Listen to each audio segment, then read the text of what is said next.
Aria, how you doing? I'm doing great. Thanks for having me on. Yeah, thanks for being on the show.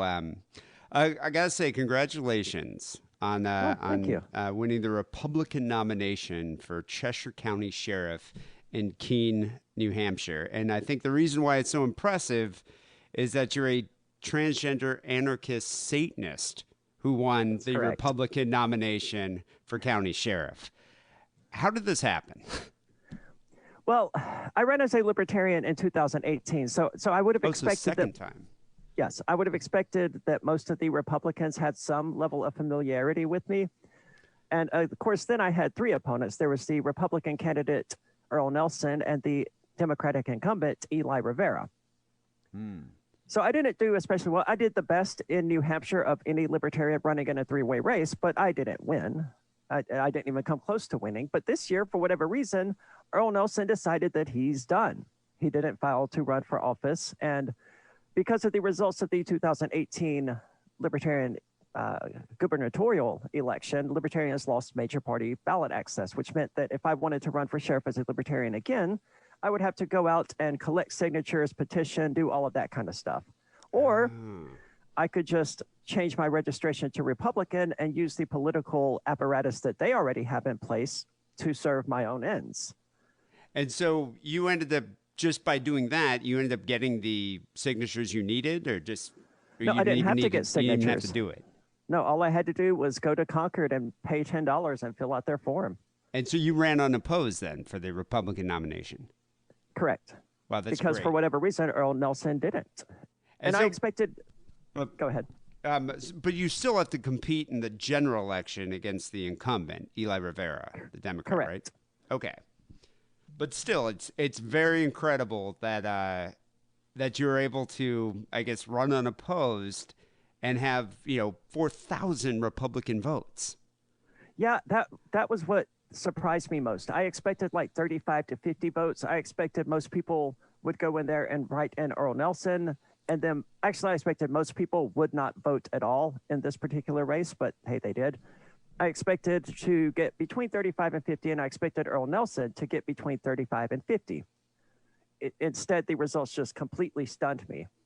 I Well, never saw it coming. but so in a sense, what you did was a social experiment and a commentary on our broken system, because these Well, I don't. people are well. I mean, that's kind of what I saw it as, because these people are just voting party line blindly. They're not even looking to see who they're voting for. They're like, oh, Republican guy, all right.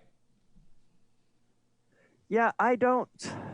I don't like viewing it as a social experiment. It was a social experiment, I suppose, or at least that's what it became. Hmm. But my goal was to run for sheriff to get the message of liberty and stop the enforcement of victimless crimes out there. That was the goal. Becoming the sheriff, running for sheriff, hopefully becoming the sheriff. Those are just means to that end.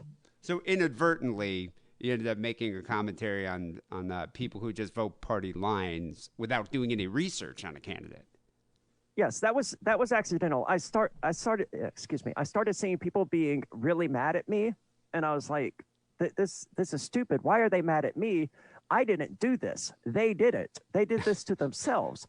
And that idea, it just stayed in the back of my mind for a few days until finally I realized that, this is actually pretty significant. I need to actually post about this. Well, but it is though. I mean, if you think about it, you have people like, for example, I'm just going to use Illinois for example. Here they are, just they're going to vote and they're exercising their power to vote, and they just vote party lines blindly, and that's why we end up having officials like Steve King, racist that we elect as a representative, Laura Loomer in Florida, the QAnon Islamophobe, who's a Yeah. representative that they voted in. And even, I don't know if you heard of Arthur Jones, but this guy was a former member of the American Nazi Party running Republican, and they just check it off. So it's like, without doing any kind of research, you're electing these like loathsome people into positions of power. Yeah, and that shouldn't be done. People should research their candidates.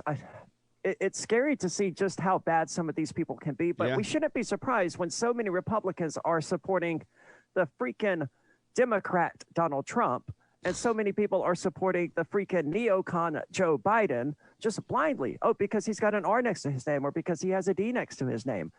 none of these people actually know what any of these people they're putting into positions of actual power. These elected officials are going to be the ones ruling us, telling us Yeah. what we can and can't do, telling us what we must and must not do. We need to know exactly who these people are. Ideally, we wouldn't have rulers. But right now we do. We need to at least know for certain who these people are. Like a friend of mine ran for a position as well here in Cheshire County or in a particular ward. It was a four-way race between him, someone who is very well known, a free stater, a voluntarist, and just some other Republican. The friend of mine did absolutely no campaigning whatsoever. I didn't even know he was running until like 2 days prior to the election. So he wasn't talking about this. He wasn't making it known. And he won his four-way race. Not only did he win, he got more votes in that race than any of the other three candidates did.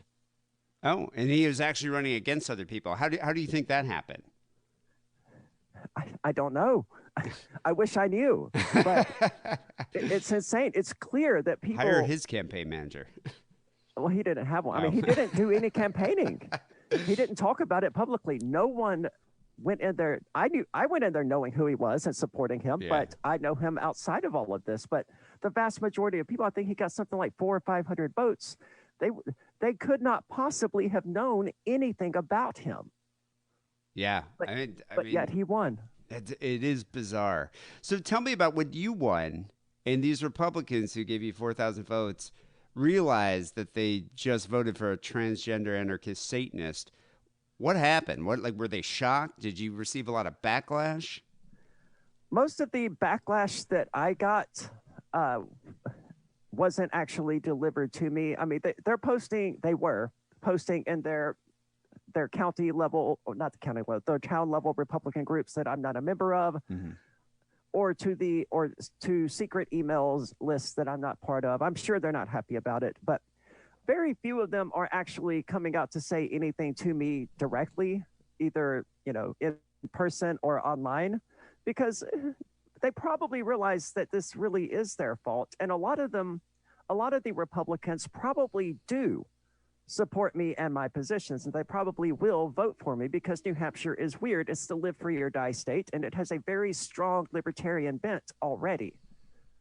So are you saying that most of the people who are Republican would also identify as libertarian? I wouldn't go that far, but I would say that a lot of the Republicans here in New Hampshire actually do believe in low taxes, small government, and gun rights. Unlike the actual Republican Party, which doesn't appear to believe in either of those things, it's always growing the government, always raising taxes, always eroding the Second Amendment rights. A lot of the New Hampshire Republicans are not huge fans of Donald Trump. They think the entire system is broken. What percentage of Republicans are that type of conservative, the leave me alone, I don't care that you're trans, just leave me the hell alone and I'll leave you alone type of conservative? Life, I don't know how many are in that category and how many are in the actual bootlicking, hardcore, right-wing category. It'll be interesting to see. Yeah, but I'm not discounting the possibility that a lot of the Republicans here in Cheshire County know, at least now, know everything there is to know about me and still support me because of my positions. Yeah, I'm actually kind of amazed by that. So would you say your political identity, you're a libertarian then, right? Yes. Oh, okay. And so you're just running Republican to utilize the existing machine. However, would you say that your political affiliation leans closer to the Republicans than the current Democrats right now? Well, it depends on which area we're talking about. If we're talking about taxation or gun rights, then yes, I'm closer to the Republicans. If we're talking about LGBT tolerance and ending police aggression, defunding the police, then I'm in line with the Democrats. Okay, so or at least with what the Democrats purport to be. I mean, you have their presidential candidate who's proposing this idea of, I don't remember exactly what he called it, but it has already been tried in at least a few cities, and all it ultimately did was grow the size of the police force.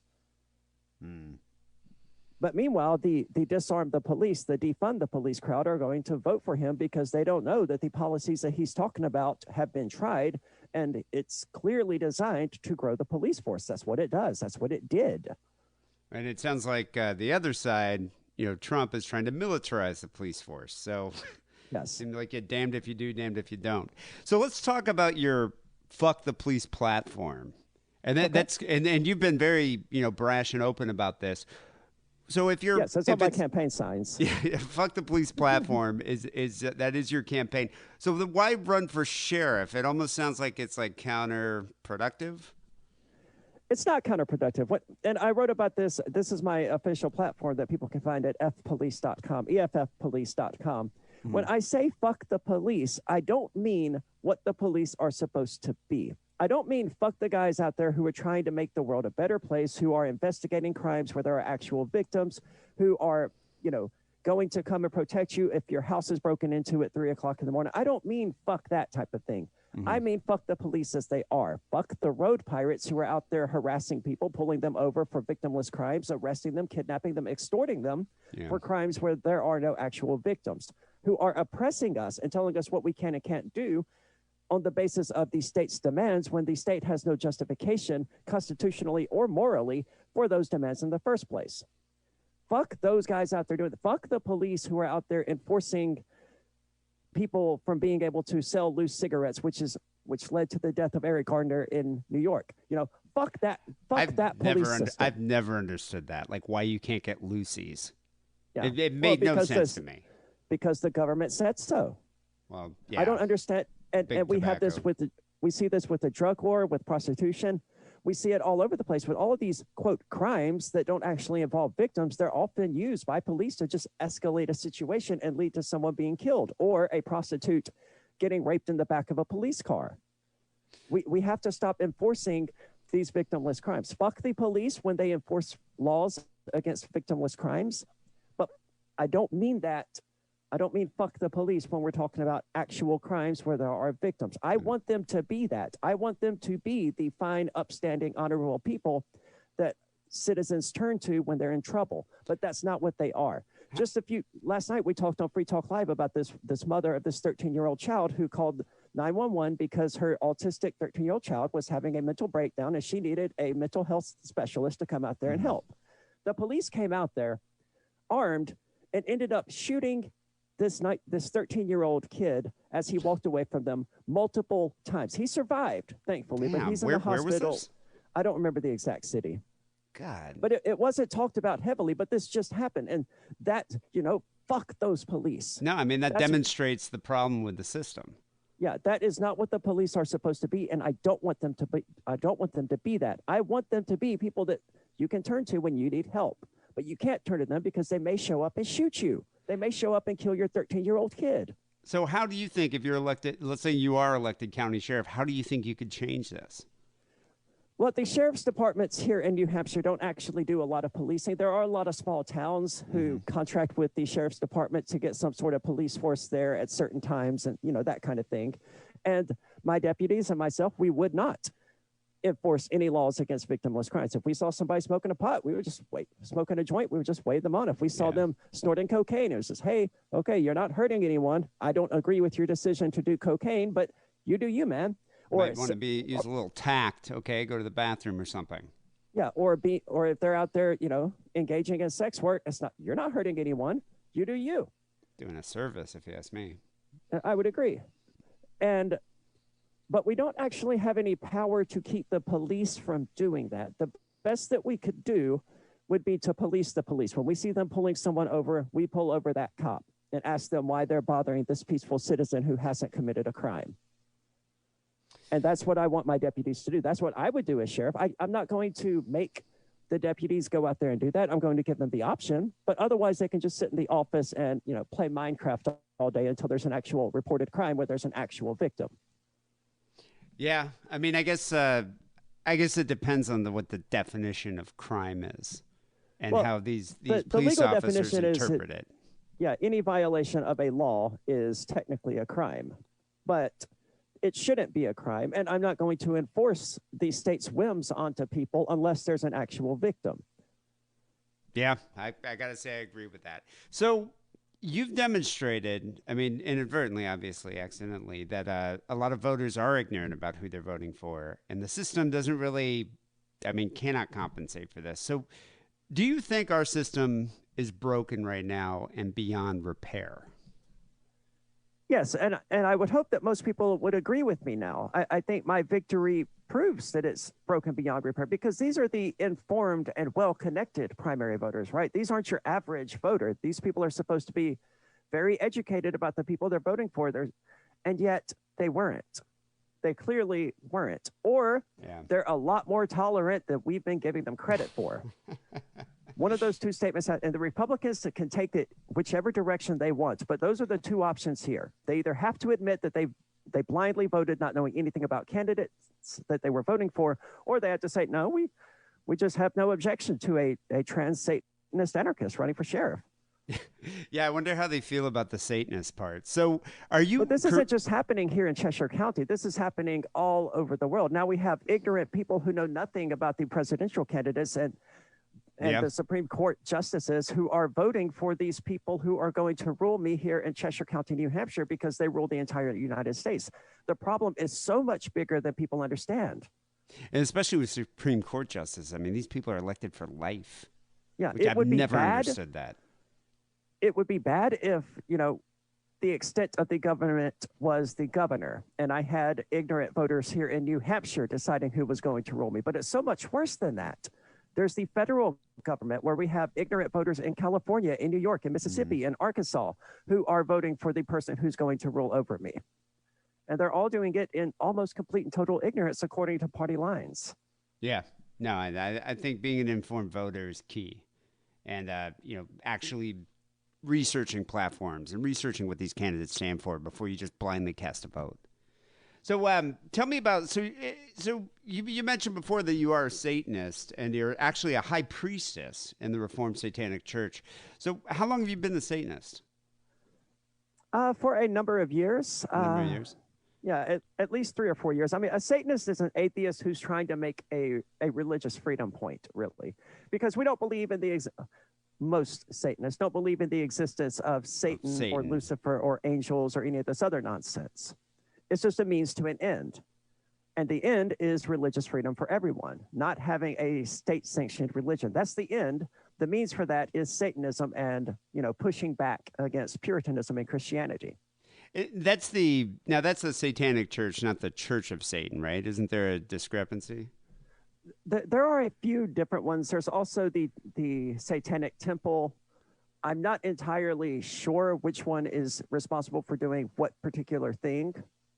And I have my own. I'm the high priestess of the Reformed Satanic Church because we reject the occult nonsense, we reject the ritualist nonsense, and we reject the bootlicking nonsense. The Church of Satan fought in the Supreme Court for 501c3 status so that they didn't have to pay taxes.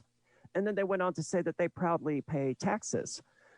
These people, these atheists, these supposed humanists are out there proudly paying taxes into this war machine that is dropping bombs on Doctors Without Borders hospitals and weddings in Afghanistan. How can anyone proudly pay taxes for that to happen? Yeah, no, I'm firmly opposed to that. Don't give this government any money. Yeah, it seems contradictory. Now that you've kind of garnered national attention, seeing in the media, you're on Sick and Wrong. Are you doing any campaigning? I am doing media appearances and things like that, and I'm putting up signs, as you might expect. So, I mean, to that degree, yeah, I'm doing campaigning, but I'm not currently going door to door. At the moment, everyone in Cheshire County is already probably aware of me, so I'm not sure there would actually be any benefit going door to door. If I do go door to door, it will only be to stop at houses where I see, like, Biden-Harris signs. Because I think I have a much better chance of pulling Democrats to vote for me than I do swaying Republicans to vote for me. That's probably a good bet. So do you have a campaign song picked out? Are you going to do like NWAs, like Fuck the Police? I do have a campaign song picked out. In fact, it's The Heart From Your Hate by the band Trivium. Oh, and, metal. Yeah. And members of the band have actually endorsed me. So that is kind of rad. Well, I heard you're in a metal band called the FUD. Yeah, FUD. It's a cryptocurrency term. It stands for fear, uncertainty, and doubt. I don't know if we're really in a band or not. You know, there was this festival coming up, and we wanted there to be live music. So we were like, okay, well, all of us are musicians. Let's do a show there. And we had like 5 weeks to prepare for it. And none of us had ever played together before. Most of us hadn't played in a rock band in 3 or 4 years. So I don't know if I would say that I'm still in a metal band. I'm still making music, and I'm still engaged in a number of projects. But I don't know if FUD is really the project that I'm in. All right. Yeah, I saw you guys do like a cover of War Pigs or something. Yeah, it was not good. But I mean, for what it was, with 5 weeks of practice and with most of the members not having the equipment necessary to play an outside live show, it came out decently. Yeah, didn't sound that bad. Well, Aria, it's been great having you on the show. Thanks for chatting with me, and best of luck with the campaign. If I lived in New Hampshire, I would be voting for you. Thanks. That's good to know. People, you can learn more about Aria and her Fuck the Police platform at aria4sheriff.com. And your Twitter is at Aria Dimezzo. It's at Aria _DIM. Underscore. Okay. Dimezzo. All right. But they can find a link to it on my campaign site. That would be the easiest way. Okay, great. All right, Aria, thanks a lot for being on the show. It's been fun chatting with you. Thanks for having me.